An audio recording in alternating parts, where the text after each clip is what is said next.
On a crowded city bus, a drunk man begins harassing the driver, threatening the safety of everyone on board. Han, a quiet young man with a scarred hand, steps in and patiently leads the man outside. When the drunkard swings a wild punch, Han dodges with a grace that suggests he's seen 1,000 fights before. He doesn't strike back, he simply watches the man stumble away. To the passengers, he's a shy hero, but in reality, Han is a boxing prodigy who promised his mother he'd never use his lethal skills outside the ring.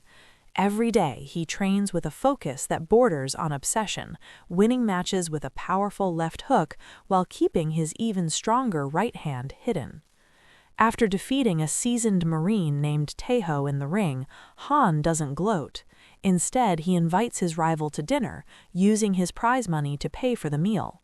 Taeho is stunned to learn that Han only used his left hand to win, and that he's enlisting the prize money to save his mother's failing cafe. Moved by Han's integrity, the former rivals become brothers. But as they walk home, Han notices a suspicious black car watching them. Inside is Boss Beck, a loan shark who has been using a fraudulent company called Neo Capital to trap small business owners in predatory debt. Han's mother, desperate to keep her cafe, has already signed their contract, unaware that it contains hidden clauses designed to strip her of everything. The next day, Han finds his boxing gym closed due to a sudden lockdown. With nowhere to train, he joins Taeho to investigate a suspicious incident involving a con artist named Jay, who steals the identities of the homeless to fuel Beck's loan scams. During the pursuit, they encounter Yuna, a girl working for a mysterious, wealthy benefactor named Mr. Park. Park is a retired legend of the lending world who now provides interest-free loans to the destitute. He recognizes Han's character and hires him as a bodyguard for Yuna. Just as Han thinks he's found a way out of his debt, Neo Capital thugs descend on his mother's shop, smashing the windows and humiliating her in the street. Han arrives to find his world in ruins. The restraint he held for years finally snaps. He enters a flow state, dismantling dozens of thugs with surgical precision. But then Boss Beck appears with his top enforcer, Quan, a mountain of a man who feels no physical pain. Han is overpowered and brutally beaten, and Beck leaves a jagged scar across Han's face as a reminder of his failure. In the hospital, Han realizes that the law won't protect them. Beck has already bribed the local councilmen and police with bars of gold. He has no choice but to accept Mr. Park's help, not just as a bodyguard, but as a soldier in a shadow war against the city's corrupt elite. Mr. Park reveals the dark history between him and Beck. Years ago, Beck was Park's employee who staged a bloody coup, stealing billions in gold and throwing Park out of a window to his death. Park survived, but paralyzed, and has spent years waiting for the right warriors to help him reclaim the city. He begins training Han and Taeho, teaching them that boxing isn't enough to stop a monster. He instructs them in tactical defense and the use of the environment. While they train, Yuna discovers that Beck is planning to build a massive illegal casino that will serve as a hub for drugs and human trafficking, effectively turning the district into his personal fiefdom. The conflict escalates when Beck's men kidnap Han's mother to lure him into a trap, but Beck underestimates Mr. Park's loyalty to his staff. The bookstore is protected by two of Park's original elite knifers who have been living in hiding.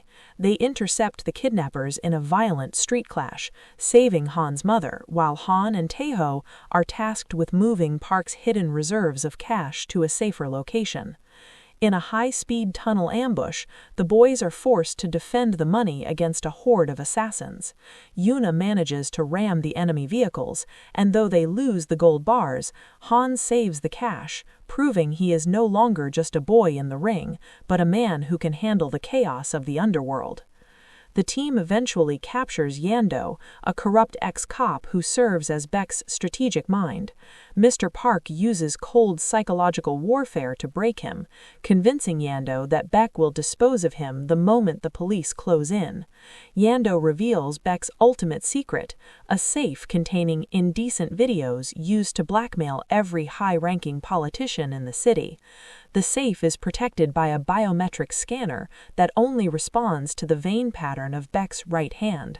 Han realizes that to win, he doesn't just need to defeat Beck, he needs to capture him alive.